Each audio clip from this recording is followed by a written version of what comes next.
Il est tout juste 19h sur Aloula et c'est le journal. Voici les titres de cette édition. Le Maroc en force à Madrid pour drainer davantage d'investissements espagnols. 150 chefs d'entreprise marocains et espagnols se sont donné rendez-vous lors d'un forum d'affaires maroco-espagnol. L'occasion de mettre en avant les multiples atouts de la destination Maroc comme hub d'affaires et porte d'entrée vers l'Afrique. Le dossier santé du journal nous le consacrant au danger de la surexposition au soleil. Brûlures, vieillissement cutané ou même pire, cancer de la peau. Les UV sont un danger sur l'organisme, alors comment profiter du soleil d'été en toute sécurité? On vous donne la bonne marche à suivre.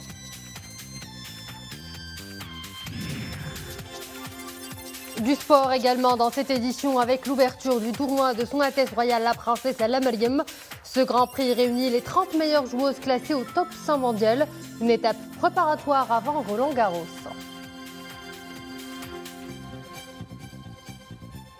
Bonsoir à tous. À la une de l'actualité ce lundi, le forum d'affaires Maroc-Espagne qui se tient à Madrid. Les travaux de cette rencontre d'affaires de haut niveau se sont ouverts aujourd'hui sous le thème Investir au Maroc pour une prospérité commune. 150 chefs d'entreprise marocains et espagnols y participent, une manière de mettre en avant les opportunités d'investissement offertes par le Maroc dans divers domaines. Le royaume qui s'impose comme plateforme de croissance pour les entreprises espagnoles. Sur place, c'est une correspondance de nos envoyés spéciaux Marim Mohamed Abdelrahim Filoul avec Iman Eblo. Le Maroc en force à Madrid pour drainer davantage d'investissements espagnols. Cette rencontre d'affaires de haut niveau réunit près de 150 chefs d'entreprise marocains et espagnols et confirme la volonté de deux pays amis et voisins unis par un partenariat historique et multidimensionnel de renforcer leurs relations économiques. Cette rencontre représente la première escale d'un roadshow en Espagne pour promouvoir l'investissement au Maroc. Nous avons des opportunités dans différents domaines.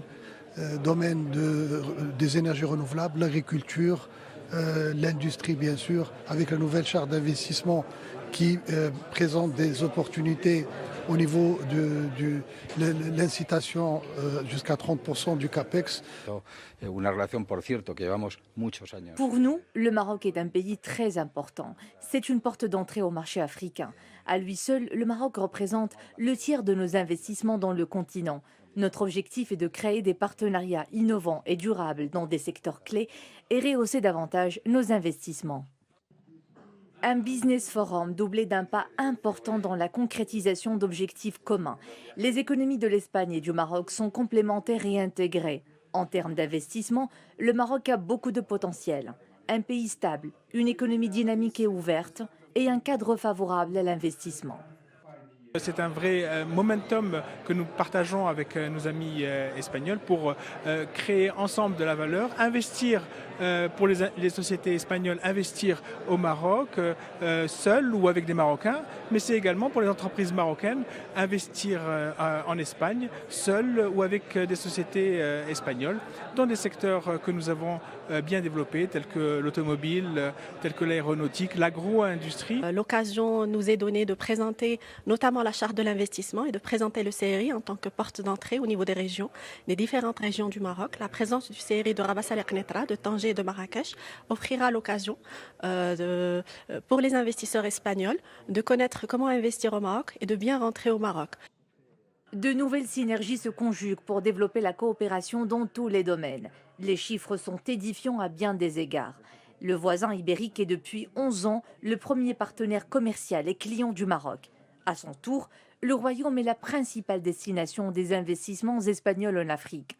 En 2022, le volume des échanges commerciaux a atteint près de 20 milliards d'euros et plus de 800 entreprises espagnoles sont déjà installées dans le Royaume. Retour chez nous et direction Agadir où une délégation européenne est en visite. La délégation est composée d'ambassadeurs de l'Union européenne, des États membres accrédités au Maroc et de représentants de la Banque européenne d'investissement au Maroc. Une visite de prospection qui a pour but le renforcement du partenariat Maroc-Europe, surtout dans la région de Souss Massa qui est en pleine expansion. Saïd Anis Mohamed Touanina avec Boubkar Ben Rabret. Organisée à l'occasion du mois de l'Europe, la visite de la délégation composée des ambassadeurs de l'Union européenne, des États membres accrédités au Maroc, des conseillers de la Banque européenne d'investissement au Maroc a pour objectif de renforcer le partenariat Maroc-Europe dans la région de Souss Massa. Les échanges avec les autorités locales et les élus de la région ont mis en avant les priorités de développement de la ville d'Agadir et sa région, notamment en matière d'environnement, de recherche scientifique et de développement local. Nous sommes venus évidemment pour apprendre, pour écouter et pour mieux comprendre comment nous pouvons, quels sont les grands chantiers d'avenir, quelles sont les grandes ambitions et comment nous pouvons travailler ensemble d'une façon encore plus étroite à l'avenir. Les ambassadeurs européens ont été impressionnés par la multiplication des chantiers entrepris dans la ville d'Agadir. Nous avons soulevé diverses questions se rapportant à la mobilité urbaine, à la protection de l'environnement et à l'emploi des jeunes. On est déjà intervenu dans le passé sur plusieurs axes prioritaires du programme de développement régional, notamment dans le domaine de l'énergie, dans le domaine du transport et surtout dans le domaine, je dirais, pour répondre aux défis planétaires de l'eau. La délégation a salué le rôle dynamique que joue la région dans le tissu économique du royaume. Une visite à Agadir qui coïncide avec la célébration de la Journée internationale de la biodiversité. Ça va nous permettre fondamentalement demain d'aller visiter les parcs nationaux des Souss Massa et un parc sur lequel nous avons travaillé, accompagné les efforts du Maroc pour la préservation des forêts. Les ambassadeurs ont ainsi pu découvrir le parc paysager Ibn Zaydoun qui entre dans le cadre du programme de développement urbain de la ville d'Agadir 2020-2024 et véritable poumon vert de la capitale du Souss. Maroc-Ukraine, Kiev exprime son soutien au plan d'autonomie présenté par le Maroc en 2007 comme base sérieuse et crédible pour le règlement réussi de la question du Sahara marocain. Position exprimée par le ministre ukrainien des Affaires étrangères Dimitro Kuleba en visite de travail dans le Royaume et qui a tenu des entretiens avec le ministre des Affaires étrangères, de la coopération africaine et des Marocains résidant à l'étranger, Nassar Bourita. Le diplomate ukrainien a également affirmé que le Maroc et l'Ukraine connaissent tous les deux la valeur de la souveraineté et de l'intégrité territoriale. Cette visite, qui intervient dans un contexte particulier, réaffirme l'excellence des relations bilatérales qui ont toujours été basées sur l'amitié, le respect mutuel et le respect des intérêts stratégiques de chacun des deux pays. M. Kuleba a également évoqué la question des étudiants marocains en Ukraine, affirmant que le gouvernement ukrainien fait tout son possible pour résoudre toutes les questions en suspens afin de permettre à ces étudiants de reprendre leurs études. Toujours lors de ce point de presse, le ministre des Affaires étrangères, de la coopération africaine et des Marocains résidant à l'étranger, Nassar Bourita, a affirmé que le Royaume du Maroc, dont Sa Majesté le roi Mohamed VI préside le comité Al-Quds, condamne avec force la nouvelle incursion hier dimanche d'un membre du gouvernement israélien dans la mosquée Al-Aqsa. Toujours au chapitre de notre intégrité territoriale, l'Italie dément la propagande algérienne et réitère son appréciation des efforts sérieux et crédibles du Maroc pour le règlement de la question du Sahara marocain.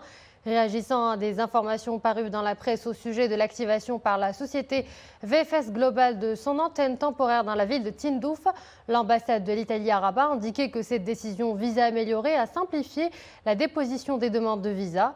Dans un communiqué, la représentation diplomatique d'Italie à Rabat tient à préciser que cette initiative administrative n'est aucunement liée à la position italienne sur la question du Sahara marocain. L'Italie, poursuit la même source, confirme sa position telle qu'elle est exprimée dans la déclaration sur le partenariat stratégique multidimensionnel signée le 1er novembre 2019 à Rabat, en réaffirmant le plein soutien italien aux efforts du secrétaire général de l'ONU pour poursuivre le processus politique en conformité avec les résolutions du Conseil de sécurité des Nations Unies. À Salé, les travaux de la réunion ministérielle africaine de la culture se sont ouverts. Ce conclave qui réunit les ministres africains de la culture marque la clôture de la programmation de Rabat, capitale africaine de la culture, pour l'année 2020-2023. Une manière de renforcer la coopération culturelle entre les pays africains et de consolider le rôle de la culture comme un vecteur de création de richesses. Écoutez à ce propos le ministre de la Jeunesse, de la Culture et de la Communication, Mohamed Mehdi Ben Saïd. Ce sont des propos recueillis par Firdaus Ahrash. Rabat a connu pendant plus d'une année des festivités sur ce beau concept qui est capitale de la culture africaine. Et aujourd'hui, nous arrivons à la fin de ces festivités par cette réunion ministérielle qui connaît une importance particulière pour nous, importance dans la mesure où les différentes conclusions retenues, c'est bien sûr d'abord la vision stratégique de Sa Majesté le Roi, qui lors de son discours, je le rappelle, au sommet d'Abidjan, le sommet de l'Union africaine, a rappelé l'importance de la coopération sud, notamment dans le domaine de la jeunesse et de la culture. Et aujourd'hui, ça se traduit par cette réunion de haut niveau.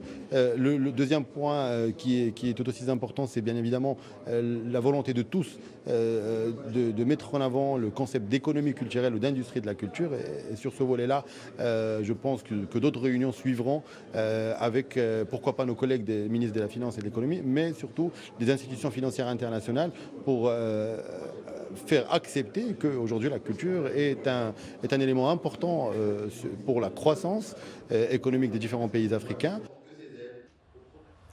Lancement du cycle académique préparatoire à l'exercice African Lion 2023, un cycle de formation académique préparatoire portant sur différents domaines opérationnels lancé à l'état-major de la zone sud à Agadir. L'état-major général des forces armées royales indique dans un communiqué que ces formations se poursuivront jusqu'au 2 juin prochain.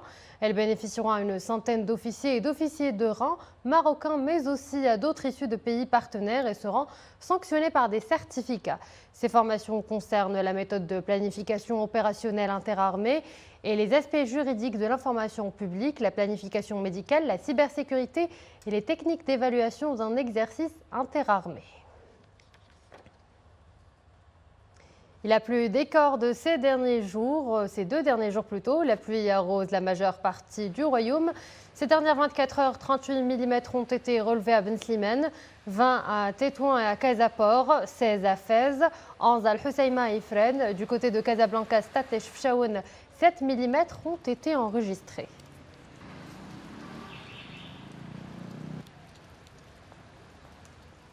Et puis à part ce court épisode d'averses orageuses dans ces provinces, ce soir, cette vague de chaleur, les habitudes estivales reprennent leurs droits, telles que les journées de fermeté et de bronzage sur les plages. Sauf que voilà, l'exposition aux rayons ultraviolets est risquée car c'est le principal facteur de cancer de la peau. Alors quel bon geste adopter pour se protéger des rayons UV? Réponse dans ce reportage signé Mohamed Amin Amouré avec Zakaria Moukinbillah. Sur la plage de Harhoura, l'affluence des visiteurs est déjà palpable. Alors que l'été n'est pas encore là, certains visiteurs passent toute la journée à bronzer et profiter du beau temps. Sauf qu'en cette journée ensoleillée, certaines précautions s'imposent. L'exposition prolongée aux rayons ultraviolets peut occasionner des effets nocifs sur la peau. Les ultraviolets, s'ils sont mal consommés, donc ça peut donner beaucoup de choses qui sont néfastes pour la peau. On commence premièrement par les brûlures de la peau. Donc surtout, c'est le début de l'été. Donc il y a des gens qui ne sont pas trop habitués à l'exposition solaire. Donc une fois exposés sans protection, ça peut brûler, surtout les enfants. Et ce sont les brûlures de l'enfance qui vont frapper la peau et qui peuvent donner des cancers par la suite. L'exposition prolongée aux rayons ultraviolets est le principal facteur des cancers de la peau. À cela s'ajoutent d'autres facteurs variables d'une personne à l'autre. Cependant, des gestes simples peuvent protéger et réduire le risque de cancer. On sait que les cancers de la peau ils sont de plus en plus fréquents récemment parce qu'on s'expose de plus en plus. On a plus de cancers pour les femmes et aussi pour les hommes. Donc ce sont les personnes qui sont blanches de peau, les personnes qui ont des antécédents de cancer de peau dans la famille. Il faut faire attention. Donc il faut bien se protéger, surtout avec les vêtements, mais aussi avec les crèmes solaires. Une consultation régulière chez le dermatologue peut éviter ces complications. Rita tient à rendre visite à son médecin pour examiner l'état de sa peau. Elle veut surtout s'informer sur les crèmes solaires les plus adéquates. Le docteur Sbaïl m'avait donné un écran solaire, il m'avait dit de le faire pas une seule fois par jour, de le répéter régulièrement. Donc il m'a montré la quantité à faire et voilà. Et surtout, il ne faut pas être en contact avec les rayons sans écran solaire. Il faut choisir un écran solaire avec un indice de protection qui est très fort. Ici au Maroc, à partir de 30, on est protégé. 50 plus, c'est encore mieux. Le type d'écran, donc il y a des écrans qui sont faits pour les jeunes, des écrans qui sont faits pour la peau qui est acnéée, qui a de l'acné. Pour les spécialistes, ces crèmes solaires ne sont pas efficaces pour les enfants, surtout ceux ayant moins de 2 ans. La meilleure protection est de se vêtir et de porter une casquette afin d'éviter les complications. Au niveau national, Plus de 48 000 nouveaux cas de cancer de la peau sont diagnostiqués chaque année. Parlant à présent de ce fléau qui refait surface à chaque période estivale, les feux de forêt, souvent ou parfois engendrés par de mauvais comportements des usagers de l'espace forestier ou de promeneurs. La sensibilisation devient donc une priorité pour tenter de réduire les départs des feux. Des soldats de feu et l'agence de tutelle ont lancé une campagne pour sensibiliser les locaux, surtout les plus jeunes, quant au risque d'incendie qui guette leur environnement immédiat. Maria Awad, Anissa Boumehdi et Yassine Mahazi. C'est dans le poumon vert de Tanger, au cœur de la forêt de Perdicaris, qu'une action militante en faveur de l'environnement a eu lieu. L'objectif est de sensibiliser les concitoyens aux feux de forêt et à leurs conséquences ravageuses. Asséché par le manque de pluie, par un barbecue mal éteint ou par un simple mégot, un départ de feu devient possible et rapidement incontrôlable. Nous avons organisé cette journée pour sensibiliser le public aux feux de forêt, car avec l'été qui approche, les espaces verts sont menacés. Et c'est dans ce bel endroit de la forêt de Perdicaris que cette action citoyenne a été mise en place. Des efforts ont été déployés pour contrer les feux de forêt, parmi lesquels des patrouilles de surveillance et l'entretien des chemins forestiers. Un système informatif proactif a été mis à jour pour alerter en temps réel les autorités compétentes.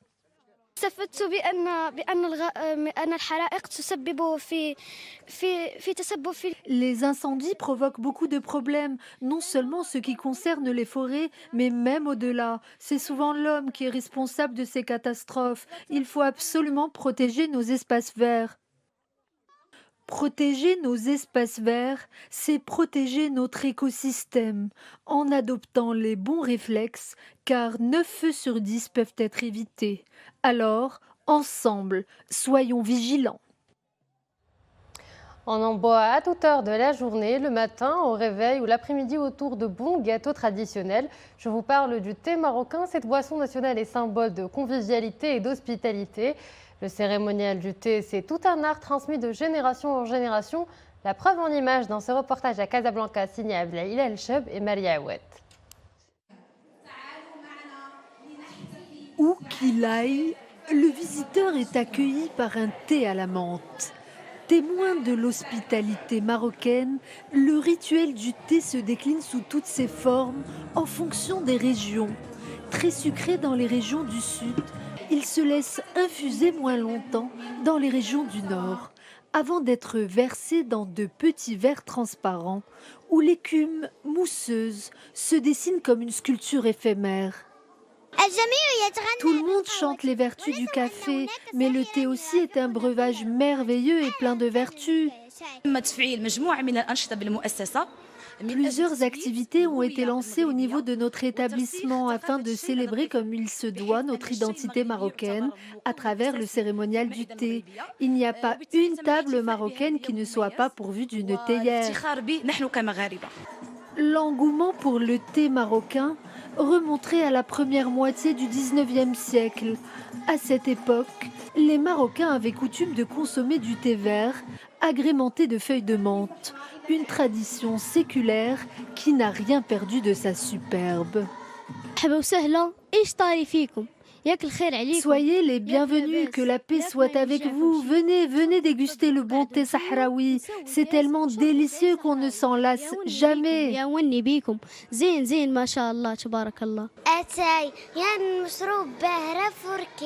Le thé est une boisson exquise et presque céleste. Elle fait partie de notre patrimoine.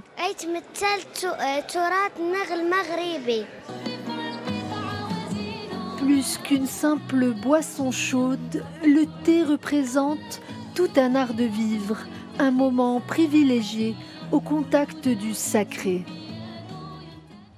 Voilà un beau sacre pour nos férus de mathématiques. À Kigali, l'équipe nationale marocaine a remporté la 30e édition des Olympiades panafricaines de mathématiques. L'élève marocaine Hiba Ferchiwi a été sacrée reine des mathématiques en Afrique après avoir dominé le tableau féminin suivi de sa compatriote Zineb Sharqi. De même, l'équipe marocaine a remporté 2 médailles d'or, 3 d'argent et 1 de bronze.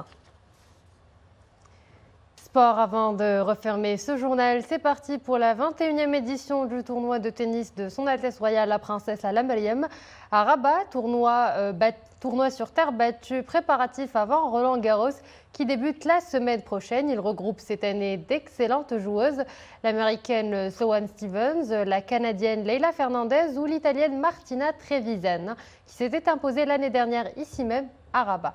Omar Issa et Dominique Orlando. Cela fait aujourd'hui plus de 20 ans que le tournoi de tennis Son Altesse Royale la Princesse Lalla Meriem est inscrit au programme de la WTA. Et la plupart des joueuses, comme ici à l'image Kristina Mladenovic, la française, adorent y prendre part et y revenir très souvent plusieurs fois de suite.